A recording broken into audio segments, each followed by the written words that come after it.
도박자가 가지고 쓸 수 있는 유일한 카드는 이혼하겠다 내지는 버리겠다 이런 정도의 카드인데, 사실 도박자가 도박에 빠졌을 때 그런 소리가 잘 안 들려요. 그래서 도박자가 상담을 왔을 때 탈락률이 굉장히 높죠.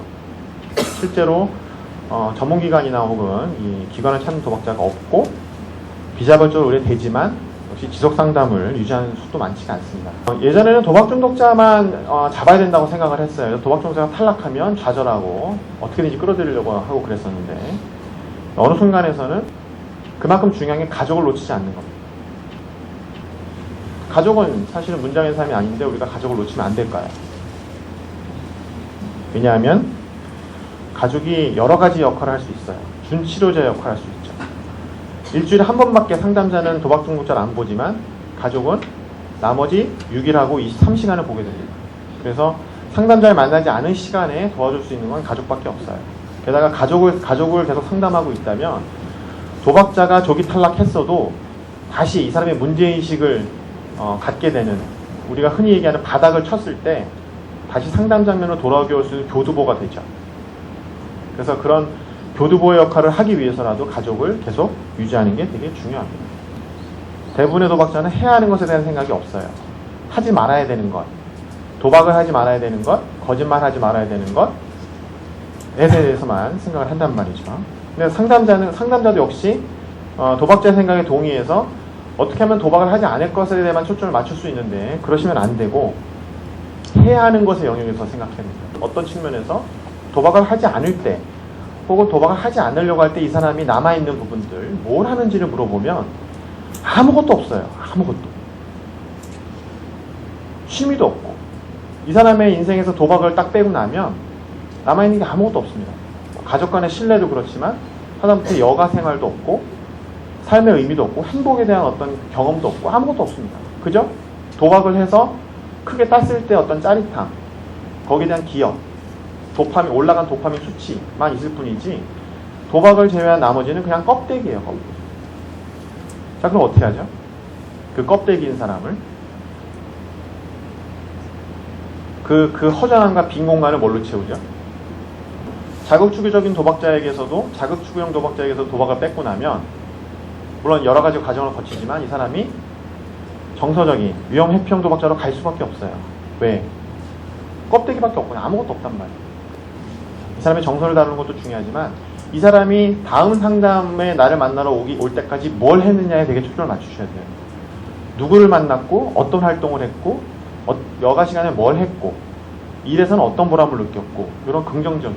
그래서 중독이라는 게 굉장히 부정적인 영역을 다루는 상담인데도 불구하고 실제로 상담자들이 초점을 맞춰야 되는 부분은 굉장히 긍정심리학적인 접근입니다.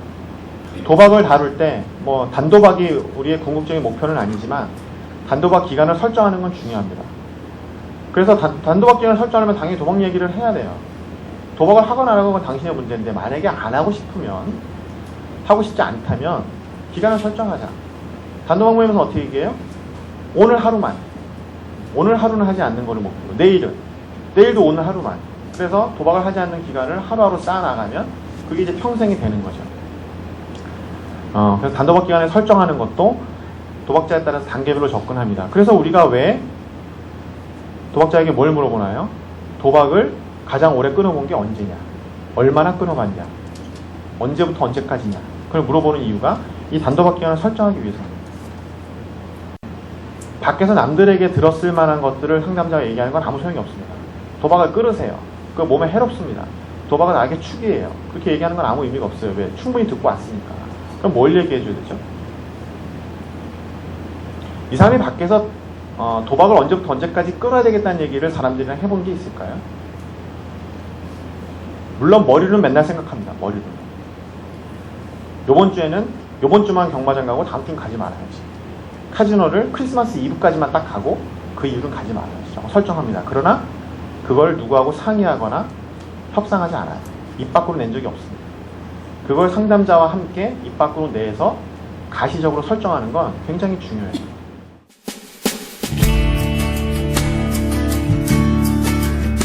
약물 치료가 필요하냐? 이것도 저는 역시 장면에 따라 다르다고 봅니다. 병원 장면에는 당연히 자극추구용 도박자가 많이 가고 더 심각한 문제가 있는, 어떻게 보면 자기 스스로 자기 통제력이 완전히 상실된 사람들이 많이 가기 때문에 나트렉선이 효과가 있죠. 상담 장면에서는 약물 치료를 하든 안 하든 상관없이 약물 치료만 해서는 안 된다. 반드시 도박 중독 전문 치료나 상담을 병행해야 됩니다. 선별이 되게 중요합니다. 어떤 사람이 나트렉선에 잘 반응하는 도박자냐 아니냐를 상담자들 중에서 이제 심리평가를 다 하시는 분들은 심리평가 도구를 사용해서 변별할 수가 있고, 내가 잘 모르면 그걸 잘 아는 임상심리학자나 심리학자에게 도움을 받으시면 되겠죠. 이 공존 장애가 재발 가능성이나 혹은 도박에 다시 노출될 수 있는 위험성을 높이는 요인 중에 하나예요. 그걸 약물 치료를 하지 않고 내버려 두면 반도박 상태를 유지하는 걸 방해하게 되죠. 그래서 결국은 치료에 해로워요. 결국은 약물 치료를 적극적으로 고려하실 필요가 있고, 특히 공존 문제가 심각한 경우는 반드시 약물 치료를 병행하셔야 됩니다. 치료기법들의 치료적인 기법 효과를 메타 분석해서 어떤 게 가장 효과적이냐 이렇게 막 냈는데 사실 효과가 하나도 없게 나왔어요. 더 웃긴 건 도박 중독에서는 자발적인 회복이라는 게 있죠. 스판티니어스 리커버리. 그러니까 아무 치료도 안 하고 냅뒀어요. 그냥 냅둬도 좋아진 사람이 있죠. 그 사람들도 비슷해요. 그게 무슨 얘기예요? 냅둬도 예를 들어서 10명 중에 4명이 냅뒀더니 좋아졌어요. 그 치료를 열심히 했어요. 그래도 10명 중에 4명이 좋아지는 거예요. 그럼 치료해야 돼요, 말아야 돼요? 냅둔 거나 치료한 거나. 그러니까 항암 치료를 해도 살고 냅둬도 살았어요. 그럼 해야 돼요, 말아야 돼요? 이처럼 치료 기법의 효과가 별로 유의미하지 않았다. 그래서 도박자 개개인에게 맞는 절충통합적인 일종의, 저희는 그런 얘기 많이 합니다. 맞춤형, 테일러드, 그 도박자에게 잘 맞춰서 접근해야 된다. 왜냐하면 어떤 도박자에게는 어떤 치료적인 기법이 좀 효과적인 건 있습니다, 분명히. 그러니까 도박 중독 전체에 대해서 인지행동 치료가 효과적이다, 동기 강화 치료가 효과적이다, 정신분석적인 접근이 효과적이다, 이렇게 말은 못해요. 그러나 내가 보는 이 도박자에게는 효과적인 치료 기법이 분명히 있습니다. 그래서 그걸 찾아내는 게 되게 중요해요.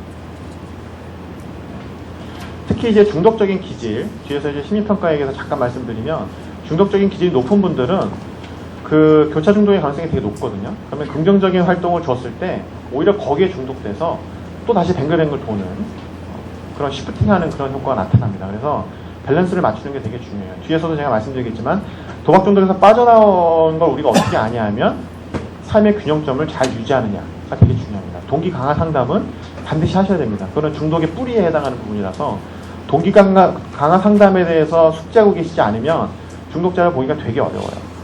내가 커버할 수 없는 건 전문가에게 의뢰해서 같이 팀 어프로치로 접근하면 됩니다. 그래서 타이밍이 되게 중요해서 어떤 준비도가 되어 있냐, 도박자가 얼마나 준비되어 있냐에 따라서 적용 가능한 치유법이 조금씩 달라질 수 있어요. 상담 장면에 상담을 받으러 왔던 도박자를 평가하는 데 있어서 이 사람들이 부인하는, 난 도박 중독자가, 난 도박 문제가 없다라고 얘기하는 게 말로는 그렇게 해요. 근데 평가를 해보면 아무 문제 없다고 얘기하지 않아요. 예를 들자면 심리평가 해보면 이 사람이 뭐라고 얘기해야 될 것 같으면 우리가 생각하기에 나는 아무 문제가 없어요 라고 얘기할 것 같죠. 근데 그렇게 얘기하지 않습니다. 심리검사를 해보면 다 문제가 있다고 해요. 솔직하게 체크를 합니다. 5% 정도의 문제의식을 갖고 들어오는 거죠. 그게 심리평가에 그대로 반영이 됩니다. 그래서 저는 도박 중독을 판단할 때 이 두 가지가 깨져 있으면 진단 도구를 사용하지 않고도 도박 중독자라고 볼 수 있다. 첫째, 삶의 균형이 깨져 있다. 아까 얘기했던 밸런스가 깨져 있는 거죠. 압도적으로 도박에 의존하는 정도가 높아져 있죠. 또 하나는 전환이 안 돼요. 그래서 이 두 가지의 문제가 있으면 중독 상태로 의심해야 된다. 그렇게 말씀을 드릴 수가 있겠습니다. TCI와 MMPI 같은 검사를 조합해서 추천을 하고요. TCI로 기질 성격을 파악하고 MMPI로 심리 상태를 조합하게 되면 초기 해야 되겠죠. 당연히 하기 싫어하니까 도박자가. 자, 상담은 단기와 장기로 나눌 수 있는데 가능하면 궁극적인 목표를 달성할 수 있는 장기에 맞춰야 되지만 현재 상태가 단기 중심으로 점점 상담의 트렌드가 바뀌어가고 있기 때문에 사실 저도 단기 상담에 맞춰서 도박 중독자 상담해 본 적이 별로 없습니다.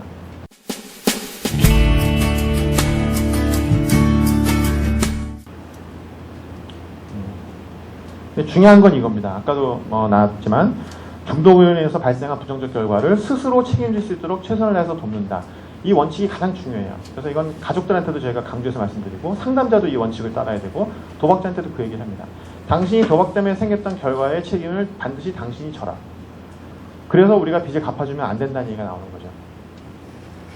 그리고 돈 문제는 꼭 다뤄줘야 됩니다. 꼭. 이 돈 문제라고 하는 게 뭐 도박 자금을 차단하거나 빚을 관리하거나 이런 것만 중요한 게 아니라 채무 변제 계획이나 자산 관리나 물론 근본적인 건 이제 전문가, 뭐 자산 재무 설계사나 혹은 뭐 법무사나 이런 분들을 만나서 하셔야 되겠지만 이런 부분에 대해서 도박자 상담자도 알고 있어야 돼요. 전혀 모르고 그건 제 전문 영역이 아니까 이쪽에 가서 얘기해 보세요. 이렇게만 해서는 되지가 않습니다. 상담 종교는 어떻게 가늠할 수 있느냐? 반도박 기간을 연장하는 것만으로는 알 수가 없다. 또 하나 이제 실수하고 재발하고 구분을 하실 필요가 있는데 실수는 당연히 있죠. 좋아지다가 한번 떨어지고 다시 좋아지다가 한번 떨어지고 이게 실수입니다. 근데 구덩이에 빠졌던 사람이 기어 올라가는 걸 생각하시면 되죠. 처음에 올라가다가 미끄러지면 어때요? 조금 미끄러지죠. 근데 올라가다 다시 미끄러질 때는 더 많이 미끄러져요. 왜? 힘이 빠지기 때문에. 그리고 결정적으로 도박에서 나아져야 되겠다고 하는 동기가 없어지게 됩니다. 그냥 자포자기 상태에 빠지게 돼요. 그래서 실수는 재발과 다르지만 그 실수를 방치하는 건 해롭다. 그래서 반복된 실수가 재발로 연결되지 않도록 도와주는 게 되게 중요하고요.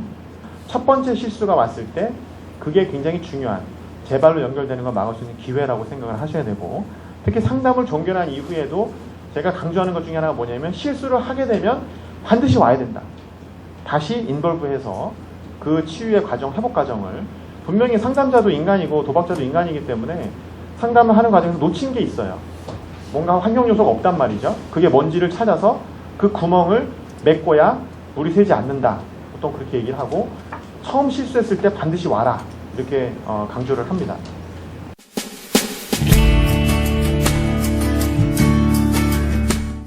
이 가족들, 특히 이제 아동이랄지 또 그 배우자랄지 이런 분들을 위해서 어떤 상담 프로그램이 좀 이펙티브할지 그런 점을 좀 말씀해 주시면 감사하겠습니다. 똑같은 개인 상담이라도 도박자를 대상으로 하는 개인 상담에서 배우자를 대상으로 하는 개인 상담, 그 다음에 부모님을 대상으로 하는 개인 상담, 자녀를 대상으로 한 개인 상담 이런 식으로 대상에 따라서 치료적인 기법을 확대시켜 나가는 게 초반에는 좀 더 도움이 될 거라고 그렇게 생각을 하고 그 이후에 이제 어떤 다양성, 어떤 다양한 치료적인 기법들을 도입할 거냐 그거는 조금 약간 2차적인 문제라고 저는 생각합니다.